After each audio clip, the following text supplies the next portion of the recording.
Okay my dear students, आज की class रहेगी अपनी फिजिक्स 11th इंग्लिश मीडियम के स्टूडेंट्स के लिए।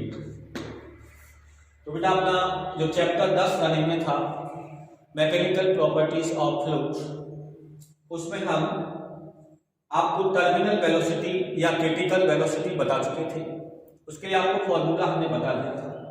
आज हम बात करते हैं कोहेसिव फोर्स। आज का टॉपिक रहेगा बेटा cohesive force.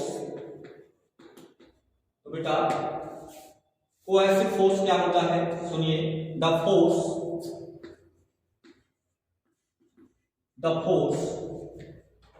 acting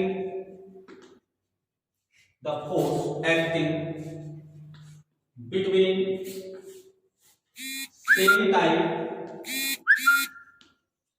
same type of atoms or molecules is known as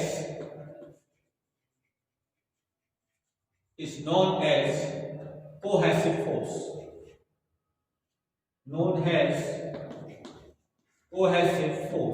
बेटा क्या बोला मैंने?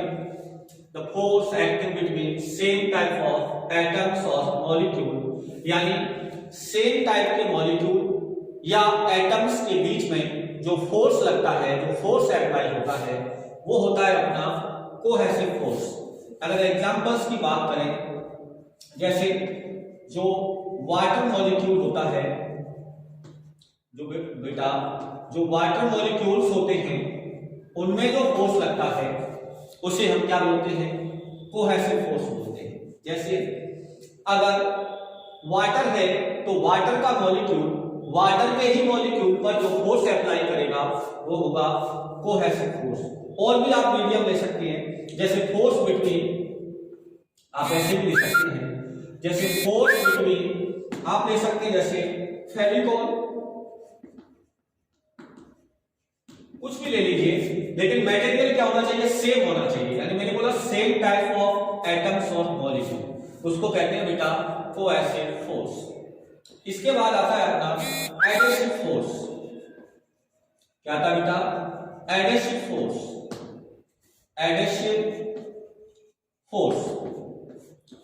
तो इसमें क्या होगा बेटा? The force acting between different type of, मैं लिख देता हूं, the force acting between different type of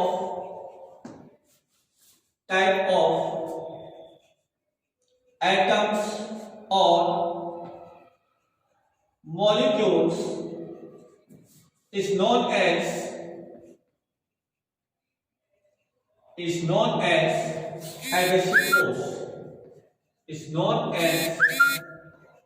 adhesive force. मैंने क्या बताया बेटा आपको कि अगर acting between different type of atoms और मॉलिक्यूल्स, अब यहां पर क्या होगा? दो अलग अलग मटेरियल्स के जो मॉलिक्यूल होंगे वो एक दूसरे पर जो फोर्स अप्लाई करेंगे उसे हम क्या बोलेंगे? Adhesive force. अगर हम एग्जांपल्स की बात करें तो जैसे if water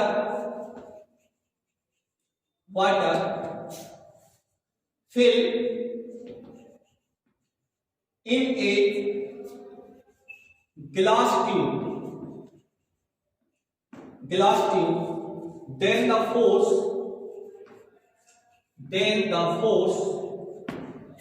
acting between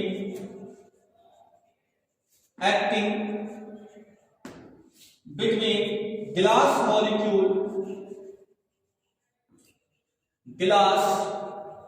molecules and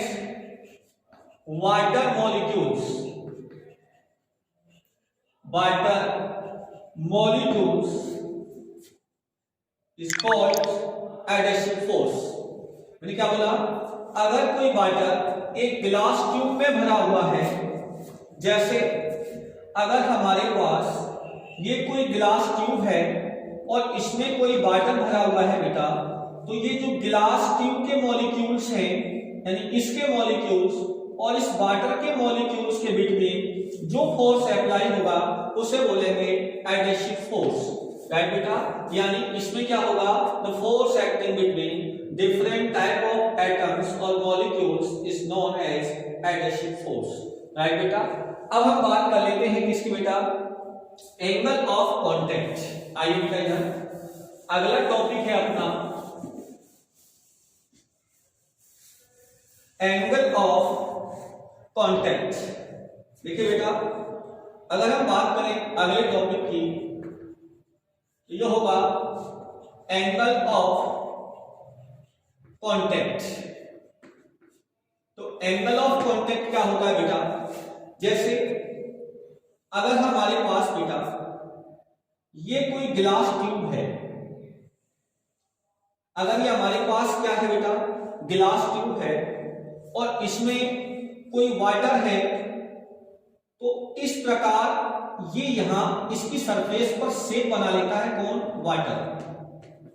ये शेप किसकी वजह से बनती है बेटा, क्योंकि इस समय इसका जो एडहेसिव फोर्स है वो ग्रेटर देन है कोहेसिव फोर्स से, यानी ग्लास मॉलिक्यूल और वाटर मॉलिक्यूल के बिटवीन का फोर्स ज्यादा है और ये कम है, इसलिए ये इस प्रकार का शेप बना लेता है जिसको कॉनकेव टाइप शेप कहते हैं। और ये क्या है बेटा, ये वाटर है, ये क्या है बेटा, वाटर है।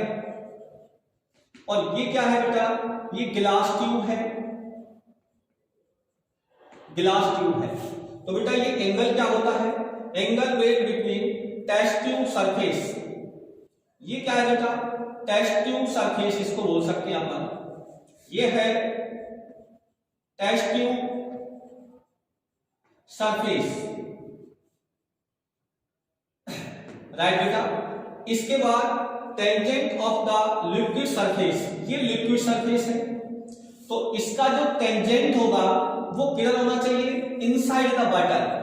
मैंने क्या बोला, angle between the test tube surface and tangential of the liquid surface inside the water. तो इनसाइड द वाटर ये हो गया, देखिए इसको टेंजेंशियल सरफेस, और किधर होना चाहिए बेटा, inside the water, inside the water. तो इस प्रकार ये जो एंगल है टेस्ट ट्यूब सरफेस और tangent of the water surface inside the water is called the angle of contact. ये है बेटा एंगल ऑफ कांटेक्ट, राइट बेटा। जैसे अपन बात करें मरकरी के लिए, किसके लिए बात करते हैं बेटा, जैसे सपोज ये हमारे पास क्या है, अगर ये हमारे पास कोई ग्लास ट्यूब है, ग्लास ट्यूब है और इसके अंदर बेटा अपन मरकरी लेते हैं, तो जो मरकरी है उसका शेप कॉन्वेक्स टाइप होता है, इस टाइप। ये भरा हुआ है इसके अंदर मरकरी, यानी पारा जिसको बोलते हैं Hg, मरकरी, इसका शेप ये होता है। तो मैंने आपसे क्या बोला कि ये तो है सरफेस ऑफ द ट्यूब और ये क्या है, tangent surface of the liquid, और एंगल इनसाइड द वाटर। तो ये जो एंगल है बेटा, ये एंगल इस थीटा एंगल को क्या बोलेंगे अपन, एंगल ऑफ कांटेक्ट। ये होगा बेटा angle of contact, angle of contact. जैसे अपन सपोज अगर ये कोई ट्यूब लेते हैं और ये ट्यूब किसकी है बेटा, अगर ये ट्यूब सिल्वर की है, सिल्वर ट्यूब, और इसके अंदर अपन वाटर लेते हैं, तो ऐसी कंडीशन में बेटा इसमें न तो कॉनकेव शेप बनता है ना ही कॉन्वेक्स बनता है, ये होता है सरफेस, यानी ये है वाटर, ये जो सरफेस है तो इसके साथ जो ये एंगल है ये कितना है 90 डिग्री, तो ये है एंगल ऑफ कांटेक्ट 90 डिग्री। तो यहां से एक बात क्लियर होती है बेटा कि अगर कांटेक्ट ऑफ एंगल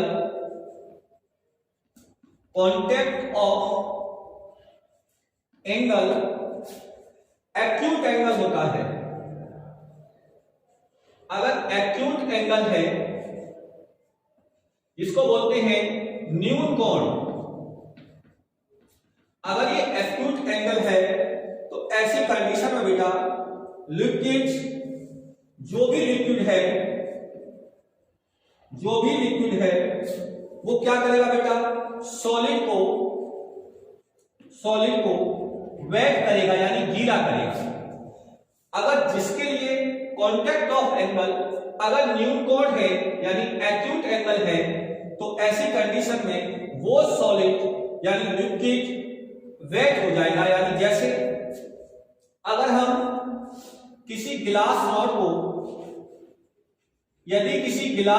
को, यदि वाटर के अंदर फिल करते हैं तो ऐसी कंडीशन में ये गिलास रॉड गीली होकर निकलेगी बाहर, अर्थात इसके लिए जो एंगल ऑफ कांटेक्ट है वो कैसा होता है बेटा, एक्यूट एंगल होता है और इसकी वैल्यू अप्रोक्सीमेट 8 डिग्री होती है। कितनी होती है बेटा, 8 डिग्री इसकी वैल्यू होती है। और यदि कांटेक्ट ऑफ एंगल, यदि अपने पास कैसा है, यदि कांटेक्ट ऑफ एंगल ऑब्ट्यूस है,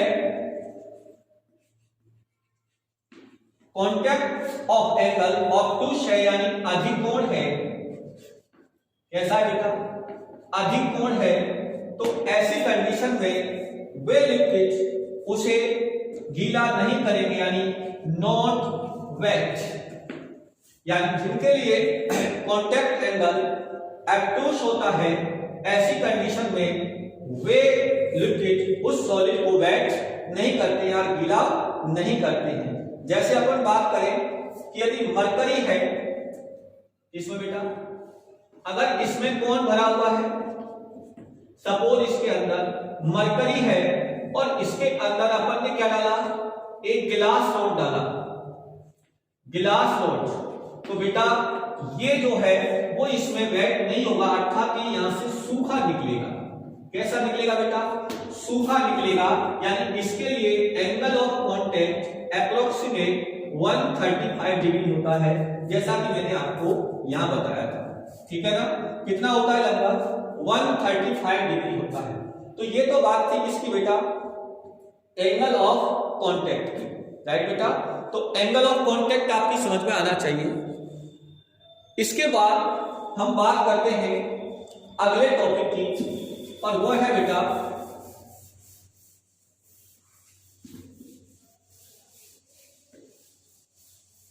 अगला टॉपिक है अपना कैपिलरिटी। अगला टॉपिक है कैपिलरिटी। समझना बेटा, व्हाट इज द कैपिलरिटी। तो ये होती है बेटा कैपिलरिटी ट्यूब, कैपिलरिटी ट्यूब या कैपिलरी ट्यूब, आप ऐसे कह सकते हैं capillary tube is such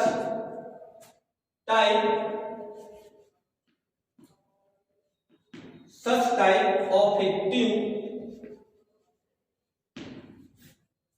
whose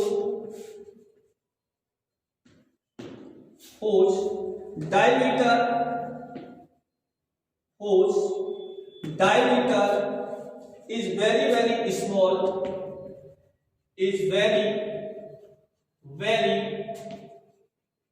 small compared to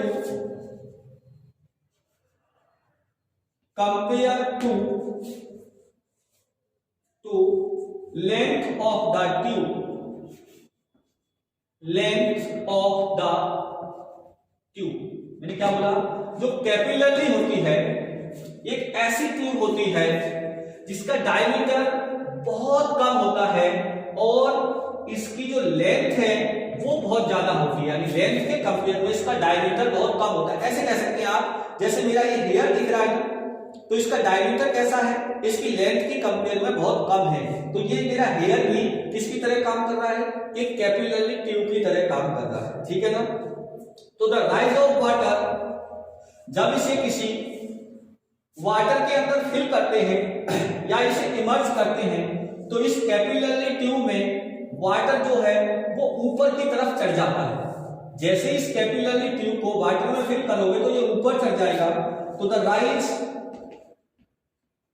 of water, the rise of water level in capillary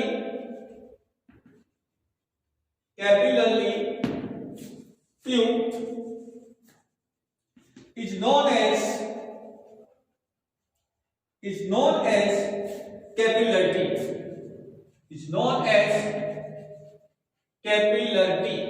मैंने क्या बोला, the rise of water level in a capillary tube is known as capillarity, यानी capillary tube में पानी का ऊपर चढ़ना क्या कहलाता है, कैपिलरिटी कहलाता है, राइट। अब कितना ऊपर चढ़ता है, किस कंडीशन में चढ़ता है, उसकी क्या क्या कंडीशन हो सकती है, उसके लिए अपना आएगा formula for height of water in capillary tube. यानी अपन पढ़ेंगे फॉर्मूला ऑफ वाटर, फॉर्मूला ऐसे लिखो, formula for height, formula for height of water in capillary